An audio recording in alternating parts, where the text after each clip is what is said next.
This episode of Out of Spec Reviews is brought to you by Magna. More on that later. Hello and welcome back to another Out of Spec Reviews video. It's the video you've all been waiting for. Or actually, probably no one's been waiting for this, but I've been waiting for this because this is arguably, to me, one of the most important parts of an electric car is how it charges.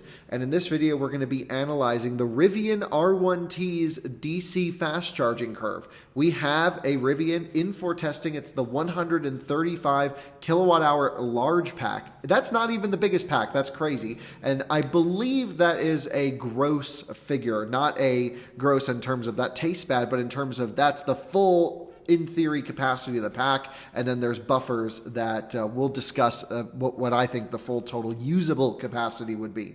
We're going to talk about charging the car, how the curves look, and I'll even touch on price since a lot of people seem to be very concerned about the price of charging an EV. So let's get into it, analyze some numbers. It's going to get super nerdy. We got a lot of thermal stuff to talk about, a lot of charging station limitation stuff to talk about. So let's jump into it. The Rivian R1T's full 0 to 100% and a whole bunch of other testing on top of that DC fast charging curve. So you guys know we've had the Rivian R1T in for testing, and of course with every electric car we analyze the full charging curves. And something we came across with the EQS recently, the Mercedes EQS, is that the charger local to our house, a 350 kilowatt Electrify America station, wasn't outputting the full power the car could take. And I was like, why are we just getting a consistent sort of upwards trend like the charger's amperage limiting the situation? And that's exactly what's happening. Of course, when we talk about DC fast charging, we need to talk about the infrastructure as well. And Electrify America has done an amazing job building out this huge network of chargers. However, in my experience, the ABB units are actually limited, at least all of the ones that I've tried in the Southwest area. I went from here to Phoenix and back using only ABB Electrify America chargers, actually. They usually have a few different brands, Signet or BTC Power or ABB seem to be the three. And now they've actually just released their brand new charger built in-house that I'm expecting big power out of. Looking forward to that. And these chargers are rated for 500 amps. The hardware is capable of a 500 amp output. Now, I guess maybe if you're new to EVs and stuff, there's amps and volts. These are the two concepts we'll be talking about. If you multiply them together, you get your power in watts, or in this case, kilowatts we'll be talking. So watts times 1,000.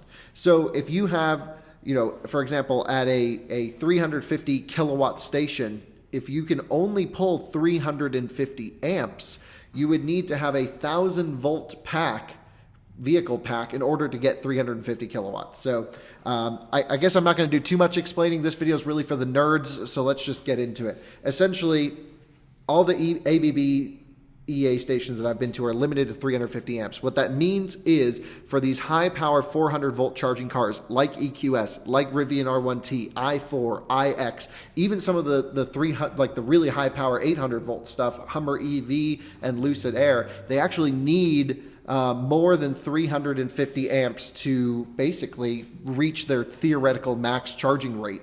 And this has not really been an issue up until, I would say, we started seeing the EQS on the road. I think that's the first car that's hit it.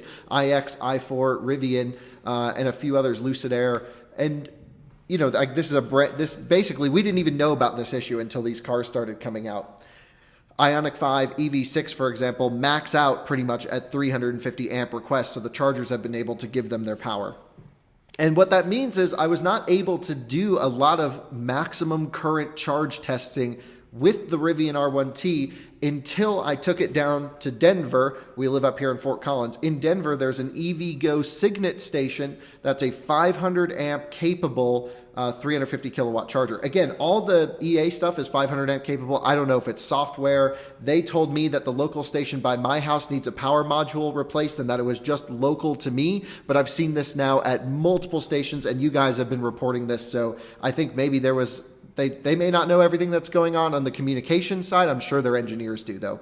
And so either way, not a huge deal. Actually, I do want to mention, I did take the Rivian on this trip to Phoenix and back and had literally 0 charging errors or issues. We'll have the full road trip on out-of-spec motoring coming up, and it was just absolutely flawless. While I may not have been getting the full 500 amp peak, peaking this thing, we saw a maximum in this session here of 197 kilowatts. While I may not have been hitting the 200 kilowatt mark, I was still getting in that 150 range. So, still pretty good and totally doable for a trip.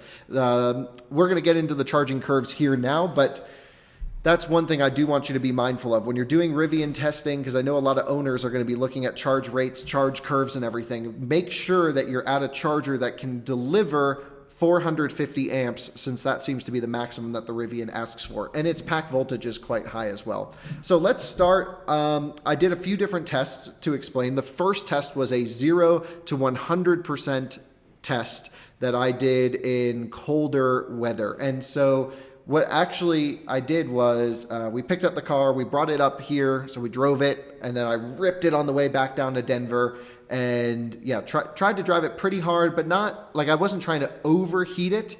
And I think I'll get into what happened in this charging session here as it starts to go. So let's start the first. This is a full 0 to 100% charging session on a 500 amp capable EVgo unit without interruption. So this is really a great idea for you as to get to see how long it'll charge. So starting now, you can see power ramps up already 170 kilowatts pretty much at 1%, and we're just rocking. You'll see the vehicle's requesting 450 amps from the charger, and it's getting all of that. The pack voltage is quite high. 400 volt dead is really good. It's about 450 full. So your high 300s dead and about 450 full. And if you multiply 450 amps times 450 volts, that would be 202 kilowatts. That, in theory, to me, would be about the theoretical maximum. We saw 197.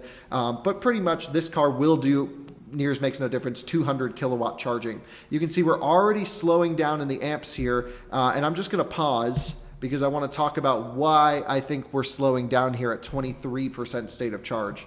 I don't believe this to be the full theoretical maximum charging curve, which is why we did some more testing after this. And at first I thought I had gotten the pack too hot and we were thermal limiting because it was overheating.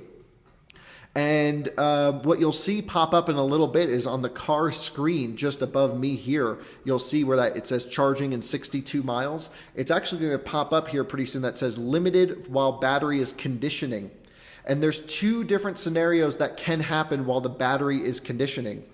The first is it's heating up. The second is it's cooling down.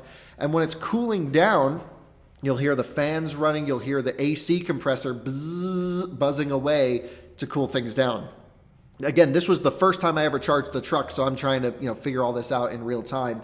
And actually, in reality, there was no AC compressor running, and what happened was the truck was too cold. There are some scenarios where the down low, especially in the pack, you can still get max power. But if the pack isn't warm enough, if there's not enough, or if there's too much resistance in the pack to flow energy at high states of charge, then it will actually throttle earlier because of it being cold, even after you got max speeds. And so this is where charging EVs gets really complicated, is because it's totally dependent. Every charging session is different, and everything is thermally controlled, really, is the idea. And the point of us doing these tests is to look at the theoretical maximum charge rate per given percentage point that you could get out in the real world. So you can know, hey, at 45%, the out-of-spec guy's got 197 kilowatts, whatever it is. I'm only getting 150 right now. That could mean one of 3 things. Pack's too cold, pack's too hot, or the charging station can't deliver more than 350 amps. And so that's hopefully a helpful point for you to use in the real world, and we'll have graphs for you at the end of this video as well. So let's pick it back up, starting now. We are limiting down. We are down to 167 kilowatts right now, but now we're coming back up. And you'll notice this wave, this dance happening. And what's happening, in my opinion, is the car's getting hot, limiting, and then it opens up a little bit, and then it comes back down, and basically it's just managing temperature with these few little swings. And you can see now it says limited while battery is conditioning on the screen there. Another situation that could be happening is the Rivian shows the power that's coming through the port. Now you'll notice the charging power delivered and the vehicle power delivered, we always show both of these for a reason when possible, is so that we can look at, where's the vehicle thinking it's getting the energy from. A lot of EVs will show you just what's going into the battery pack, which is, after the transmission losses from the charger, after the cooling pumps, after the heating elements in the battery pack, it shows you what's being added. And what's interesting here is what Rivian's doing here is they're showing the 70 kilowatt hours, 80 kilowatt hours added on the vehicle screen as what's gone into the battery pack. And you can see what the charger has delivered to the car. So there's always going to be, especially at high amperage rates, a huge disparity between, charging power delivered to the car in terms of energy, kilowatt hours, and what's gone into the battery. And so if we add up what the car has added, we'll do that here in a second, it should be, roughly the usable capacity plus or minus some error. It's not the best way to look for capacity, but it'll give you a general idea after, not factoring in charging power losses from the charger. You would never want to look at a charging screen and say, we added 130 kilowatt hours and say, that's how big the battery pack is, because there's 10+% of losses in most cases at high current rates.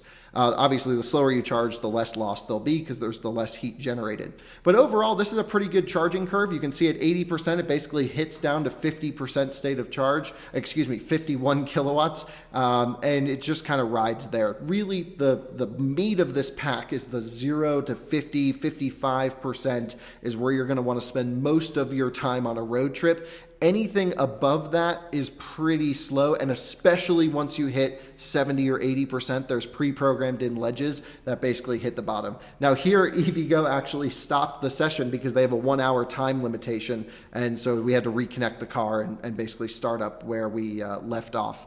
And so that's what's happening now. It's just charging all the way up top. 40 kilowatts at 90% on 135 kilowatt hour gross pack. Really not good. And I get the sense that they're just trying to really limit the amount of times that the user charges to 100%. For example, at home charging, the vehicle recommends a 70% daily limit, which is actually the lowest daily limit recommendation from any automaker, I believe. Some are 80%, but most are 90%, like Volvo and Tesla are 90%. What I would do is keep your battery pack pretty much, between 30 and 70% most of the time, and that's the best for longevity. Basically, deep cycle discharges and charges up, that's pretty rough on the car, and so limiting the amount of deep cycles you do will prolong the life. And of course, Rivian recommends 70% daily, 85% for sort of an extended trip if you're like, hey, I got to run a few more errands, and then 100% only when you're taking a full trip. So you'll see we're just kind of completing off at the top of this right now. It's not super exciting, just sitting at 16 kilowatts, and it just takes forever to top charge this thing. And that's your full 0 to 100% curve in essence. And the vehicle is pretty good at charging. A lot of you will ask, well, what about 800 volts? What would that get you? And really, on a cellular level, when you look at the battery pack's getting hot here. It would not make any difference whatsoever. What 800 volts means is that the charger doesn't need to deliver as much current because your voltage would be, in theory, double. And so there would be less transmission losses between the charger and the car. But all of the heat generated in the battery pack, I don't believe would be really much different. So I think we're actually not giving up much by not having an 800 volt system here. The battery's still getting pretty warm. It's just a theory, just a guess. And, basically, if you look at the full charge time, it was pretty much an hour, 37 minutes from 0 to full. But again, we had about a minute of disconnecting, and reconnecting the car. So, according to the charger, it says about an hour, 35 minutes or so for a 0 to 100% charge. And that is pretty poor. Now, in the real world, you're never going to be going 0 to 100% on a charger. Although there are situations where it will happen throughout your ownership period. I've had to do this a few times in my many years of driving EVs where I start completely dead and I'm like, I got to make it to Fargo, North Dakota, and we got to do 100% charge. And it always takes forever in any EV, and that's pretty much not unique to the Rivian. However, the charging curve above 80% is pretty poor. So if we look at the time it took to get to 80% state of charge, it was 48 minutes from dead. And that's including the fact that this car was thermal throttling the entire way. Right after we hit about 17% state of charge, it backed the current off, and that makes sense. Now, keep in mind, it wasn't thermal throttling because it was hot. It was thermal throttling because it was cold. And so what we did is we actually went back to the same charger at the end of our trip. So after 3,000 miles of driving this truck, I went back to the same charger after driving it really hard. I made sure it was toasty hot. And in fact, I made it, it was a little bit too hot. And I'll explain how we counteracted this a little bit. So if we start this next charging session, we made it from 0 to 22% in this first wave, and then I'll explain what happened after that. So we're plugging back in. This episode is proudly brought to you by Magna. Magna is a mobility technology company that is super unique because they touch every aspect of almost every car on the market, especially a lot of electric vehicles, and they even can produce vehicles from the ground up. Now, you may remember I shot a series just recently testing some of their new electric vehicle powertrains, so stay tuned for a lot of Magna content to come. We're going to be going in depth with some really interesting topics with these guys, and Out of Spec wants to thank Magna for sponsoring this review and tons of other videos to come right here on Out of Spec. We look forward to working with Magna to define and find out what the future of mobility looks like. 0% state of charge. Here we go. Rocking up. It's connecting, it's starting, it's doing its conversation, and here we are at, right up to exactly what we saw in the previous charging session. So we know that repeatedly the truck will ask for 450 amps at its pack voltage, especially at low states of charge. That's its theoretical maximum. The EQS will ask for 500 amps actually, and I believe iX and i4 will, but we'll be testing those very soon as well. So 450 amps, but it has a little bit higher pack voltage than some of the other ones. So that's where it's getting its pretty good kilowatt intake rating from. And we're just sitting there maxed out. This is identical to what we saw before. Pack's nice and warm. I had the vehicle in sport mode, hoping it would help cool it down in like Taycan, for example. That rips the cooling fans if you put it in Sport Plus. The drive mode does not seem to make any difference here in the Rivian in terms of charging. You just want to make sure it's warm, but not hot.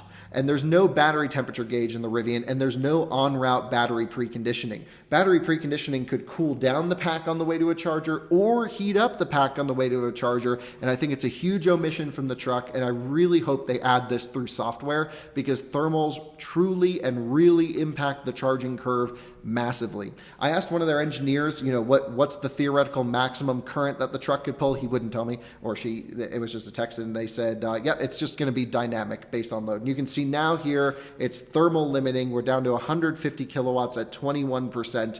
We go all the way up to 22% here, and we're sitting at about 150 kilowatts again. And in about 12 minutes, we added 37 kilowatt hours. So let's stop right there and I'll explain what we did at this point. Obviously the vehicle was hot. I don't know if it was coming up with a warning, but it was definitely slowing down, beyond what it should be doing. And what we did was we unplugged. I drove the car for about 15 minutes at a very reasonable pace on the highway, 65, 70 miles an hour, just to get some cold air over it. It was chilly outside. Jordan, wouldn't you say it was like 35 degrees out, something like that? Yeah, something like that when we did this test. So it was pretty chilly outside. Got all that cold air flowing across the battery pack. And then we came back to the charger. And when we came back to the charger, we noticed we had way more percent at least indicated than what we left with. And this is a constant theme we've noticed with these charging sessions where every time you unplug the Rivian, it seems to jump up a percent or two displayed. And that is a mystery to me. I don't know why it's showing more. The only thing I can think is BMS sway while charging. Perhaps it's not able to keep up. Again, we drove the vehicle for a week straight, pretty much with no sitting time. Again, 3,000 miles in the week, charging, discharging. And it could be that you just need to let it sit dead for a few minutes and full for a few minutes to recalibrate both ends of the battery pack. I know it's good to do that with EVs from time to time. We do it with the Tesla where we let it sit at 5% state of charge for 1 to 3 hours. Then we full charge it all the way, let it sit for an hour or so, and then drive it immediately so it doesn't sit full for that long. Anyway, so we plug in at 25% state of charge, and what we're looking for is to see if it can deliver more current, more total kilowatt power here, and then that will basically confirm to us that the battery pack was overheating in this case. And the answer was yes. So when we plug in, you can see we're ramping up power. We're up to 185 kilowatts at 26%, already so much better. So we let the truck cool down. It said, great, back to my 450 amp request. And it's just sitting there basically flat on how much power it's getting from the charger, how much current it's getting from the charger. And then as the battery pack grows voltage, your total power will come up. Then we thermal limited again, only a few percent into it. We're down to 158 kilowatts. And I was like, okay, I actually need to go out and drive this car longer and let this thing cool down. So you can see at 32%, it's popped back down. So I went out and I drove the truck for a little while, I would say 20, 30 minutes, something like that, really giving it time to cool down. And that's when we started to notice a pretty solid rest of the curve. So we plugged back in at 29% state of charge, rocketed right back up to 450 amps. And that's really key. What we're trying to figure out here in this test is that we want to know how long it theoretically can request max power. So at least at this point, we know it's from 0 to 30%. The car's requesting max current from the charger. And as the pack voltage comes up, it'll just get more total power. And that's exactly what we're seeing here. 190 kilowatts at 34%, rocketing through 12 kilowatt hours delivered in 4 minutes. I mean, this is a really good charging rate. It's not industry leading. It's not 350 kilowatts you could possibly get from a 800 volt system, but with the cooling architecture that they have in the truck here, with the 400 volt system technology, 200 kilowatts is about the most you'll ever see in this class of vehicle. And it's just sitting maxed out at 450 amps, rocketing through 194 kilowatts coming up here. And I believe we'll see our peak very shortly, and then something not good happens in this charging session. It's the first and only error we've actually had charging this truck, and I think it was an issue with the charging station because that was the same cabinet it did to the XC40, right? We were also testing an XC40 recharge, and that same cabinet faulted out over and over and over, and so we basically stopped the vehicle from charging, moved it over one space. Actually, did we drive it down? I think we did. We cooled it off while we were moving it. You took it out. Yeah, and so then we cooled it back down. We're like, now we're going for another run. So we plug in at 30, actually, and I might be getting those confused. I think this one we didn't drive at all. This one, no, I'm all mixed up here. The one that we just watched where we ended at 44%, I'm not exactly sure why the video stopped, but we pulled it because it really thermal limited. I mean, it was doing, right after 44, 45% state of charge, it just came back down, came back on the screen that said charging performance limited. So then that's when you took the truck and drove it down to 39%, and we kind of started a little bit back over, and then we're back up to, 450 amps. So again, the idea here is throughout the charging session, it can pull max current from 0 to 40% at this point, and even 41%. And if I kind of scooch through this little clip here, again, we'll have all the graphs for you. Essentially, by the time we hit 50% state of charge, we were at 197 kilowatts, near as makes no difference. And then the charging session faulted. And we're like, oh no, we were just getting all the good stuff right there. So we unplugged at 49%, plugged the vehicle back in on another charger at 50% state of charge. Again, it creeps up a little bit after we unplug. And again, I don't know why.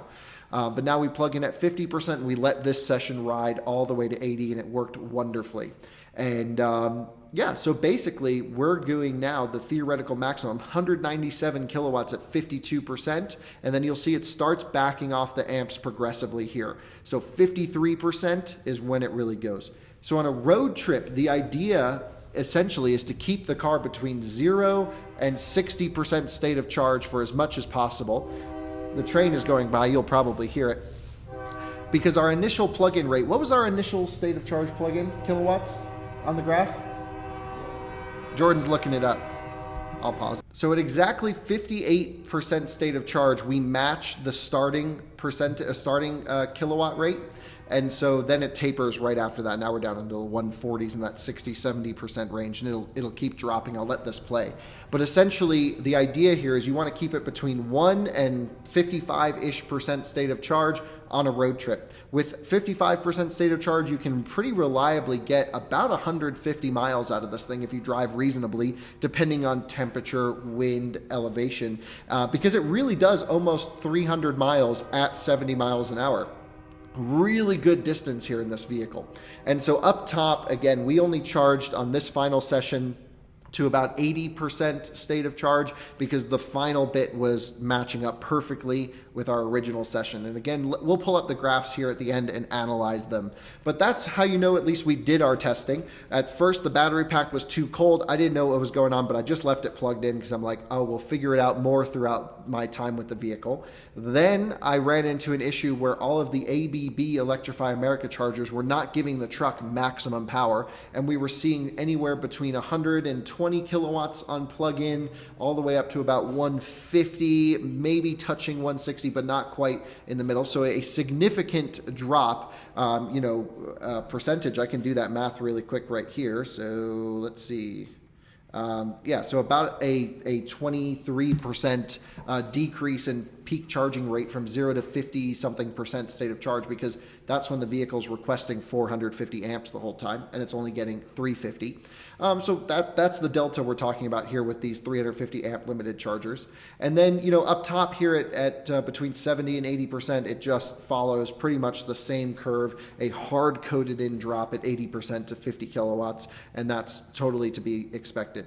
So let's pull up some graphs. Let's analyze what we found at least. I'll give you some suggestions on how to set up the truck best for charging. And then the other, part to this is a dynamic piece of the truck. Charging graphs and charging curves can be adapted over time through the over-the-air software update. So it might get better over time, it might get worse. We might see battery preconditioning. We might see logic where if the battery is getting hot, they can ramp up the AC compressor sooner, and all of these things can be dynamically adjusted. Well, the sense that I'm getting though is this has a really meaty charging curve, pretty great charging curve. It's the perfect road trip curve because you want to target the lowest state of charge arrival possible. You charge it, you never want to leave before 55%. As soon as you hit that ledge off 55, 56%, as long as you can make it to the next charger, that's when you unplug and hammer down and go. And if you have extra to burn, then you just drive faster to burn it off. And that's the quickest way to road trip this truck.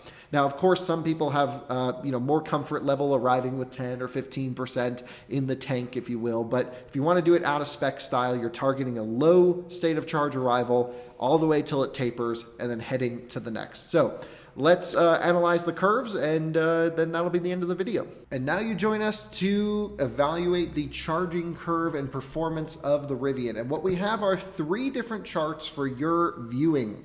And essentially what we've done here is we've logged everything we did. So just to walk you through, by the way, I'll make this Excel spreadsheet available to you, but I'm going to lock it so no one can mess with the data. And then there's one request that I have actually to some Rivian owners out there to fill this in properly, and I'll get to that in a second. But here's kind of what you waited for in the video.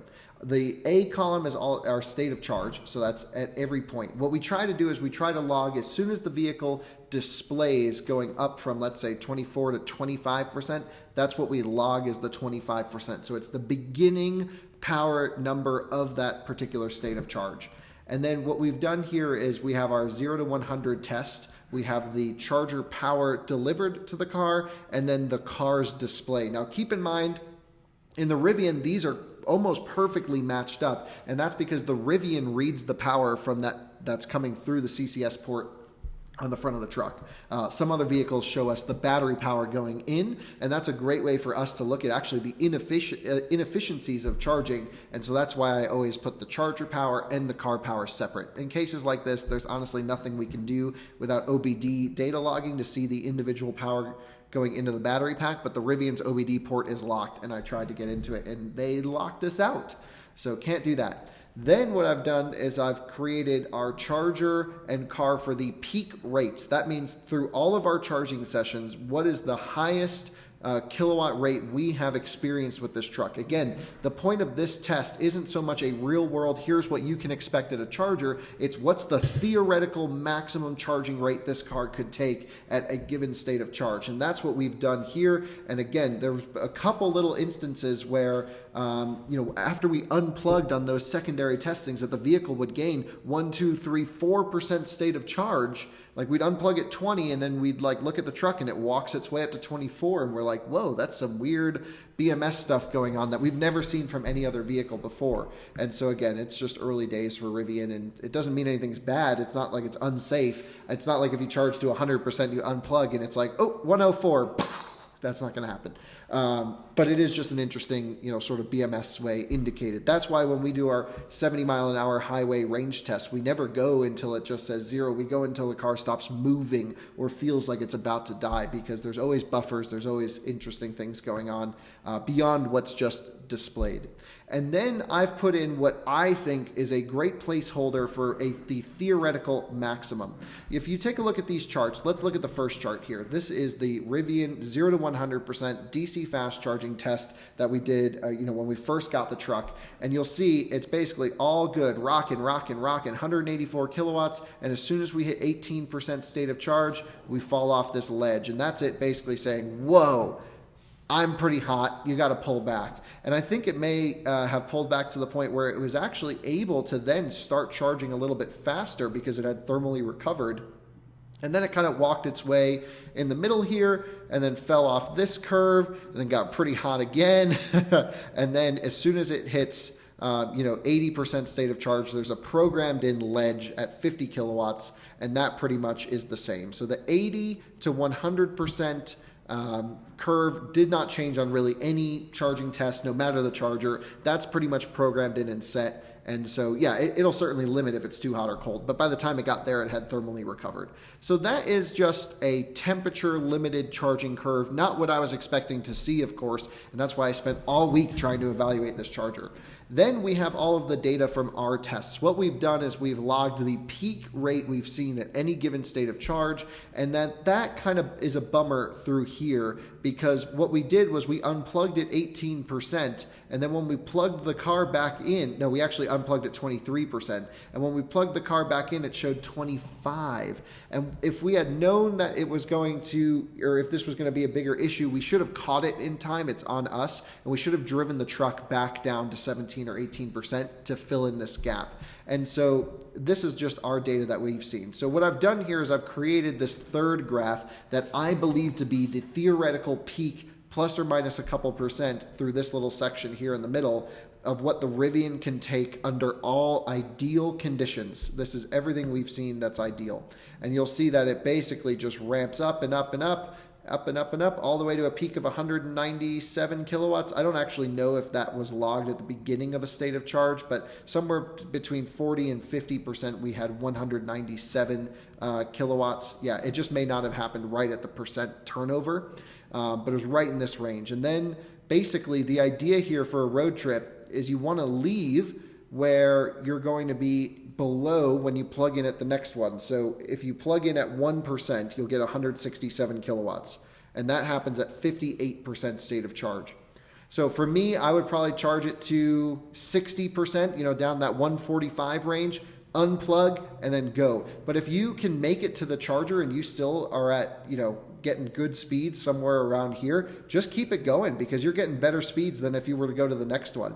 I always say leave as soon as you can make it to the next charger, assuming you've already tapered off the theoretical maximum speed that you can take for your vehicle. And in this truck, there's no reason to ever unplug before 60%. And to me, that's like a really good charging curve. A lot of EVs, you want to unplug at 30%. Like a Tesla on a V3, you're like between 30 and 50%. You're trying to like, can I make it to the next charger and unplug? And so my ask to some Rivian owners is really, if you could log some numbers here between on a 500 amp capable charger between 18 and 25% state of charge. Let's fill this in with actual data. And again, I'm pretty sure it's going to look something like this right here. But again, we don't know until we physically see those numbers. And I hope you've learned a little bit. I hope this helps you. I've seen a lot of people in the forums saying there's like a dip at 70% state of charge. That's just the truck overheating and getting hot. And you'll see this is pretty much what you can expect, this theoretical peak rate down. Now, if I had another week with the truck, I'd probably try and see if this 195 taper, if we could get another couple percent out of here at high rate. I don't believe we would, but it would just be nice to totally confirm all of this. But again, there's only so many charging sessions we could do at a charger that could deliver the full 500 amps or 200 kilowatts we would need from this particular truck. We've had a lot of questions on how much does charging cost and how much capacity is in the battery pack usable. Now, Rivian claims it's a 135 kilowatt hour battery pack. And by everything I'm seeing, that's its gross capacity, not its usable capacity. And so let's take a look at some things that we have done throughout this test. The first thing we're going to look at is battery capacity. And in order to do that, we actually need to look at the drained capacity. So a few days before, I did the 70 mile per hour highway range test and went from 100% until where the car pretty much didn't move anymore. And we pulled 123 kilowatt hours, 124 kilowatt hours out of the battery pack. And I think maybe we could have gotten 125, 126, but that's pretty much the usable capacity of the battery pack. And so that's a good thing to go into knowing. When we look at the charging power delivered, when we start looking at cost, there's a couple things here too. When we're DC fast charging the car, the first session had to happen with it 2 separate sessions because of that 1 hour time limit. And it's actually kind of an interesting and maybe a good thing that the charging station was limiting a little bit due to it being cold, and that is because due to the battery pack being cold, and that's because we didn't have the peak 195 kilowatt going into the vehicle. Of course, the more current, the more inefficiencies we're having. So we're using this first session from, when it ticks from 1% down to 0, our testing procedures is plug in the car as soon as it goes from 1% down to 0 indicated charging power or state of charge. And so during the first session, the charger delivered 122.6 kilowatt hours to the car. And then during the second plug-in, it delivered 14.7.